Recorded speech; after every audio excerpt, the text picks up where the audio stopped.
2 సంవత్సరాలు ఆల్మోస్ట్ 1 ఇయర్లోనే పటాపంచలైపోయింది. 1 ఇయర్లో కాదు, మళ్ళీ పార్లమెంట్ ఎలక్షన్స్ వరకే పటాపంచలైపోయింది. కానీ ఏమో అవుతుందేమో అనేసి దాని తర్వాత బయటకు వచ్చిన ఓటు చోరీ అంశం బయటకు వచ్చింది కదా. ఏ రకంగా ఎవరు గెలిచిరు, ఎట్లెట్లా ఎవరికి ఎన్ని ఎంపీ సీట్లు కావాలని పంచుకున్నారనే విషయం కూడా బయటకు వచ్చింది కదా. ఇవాళ ఏడా నిరుద్యోగ వృత్తి అన్నారు, దిక్కు లేదు దివానా లేదు. మహిళలకు 2,500 రూపాయలు అన్నారు, అది దిక్కు లేదు దివాన్ లేదు. కళ్యాణ లక్ష్మి ప్లస్ తులం బంగారం అన్నారు, అది ఎక్కడ పోయిందో తెలియదు. రైతు బంధు మొత్తానికి ఒక 3 దఫాలు ఎగ్గొట్టి 1 దఫా లోకల్ బాడీ ఎలక్షన్స్ వస్తున్నాయి కాబట్టి వేసిరు. ఇట్లా ప్రతిదానికి కొర్రీలు పెట్టిరు. సేమ్ ఆడంతే ఉంది, ఈడ అంత పెద్ద గేమ్. నేను ఆడా ఉంటా ఈడా ఉంటా అన్నట్టుగా ఏం పెద్ద తేడా కనిపిస్తలేదు కదా.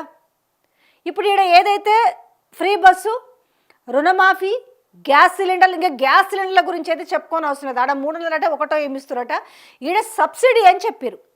ఆ సబ్సిడీ 40 రూపాయలు, 30 రూపాయలు, 2 రూపాయలు, 3 రూపాయలు పడుతున్న వైనం కనిపిస్తుంది.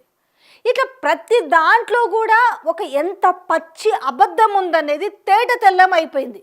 నిజంగా చెప్పాలంటే ఇవాళ జగన్మోహన్ రెడ్డి కూడా పెద్దగా ఉలిక్కిపడాల్సిన అవసరం ఏం లేదు. అంటే ఇడ వీళ్ళు అబద్ధాలు చెప్తున్నారు, ఆ అబద్ధాలే నేను తేట తెల్లం చేయాలని హ్యాపీగా తడిగుడ్డేసుకొని కూర్చోవచ్చు జగన్మోహన్ రెడ్డి కూడా. ప్రజలకు తెలుసు కదా ఆబ్వియస్లీగా.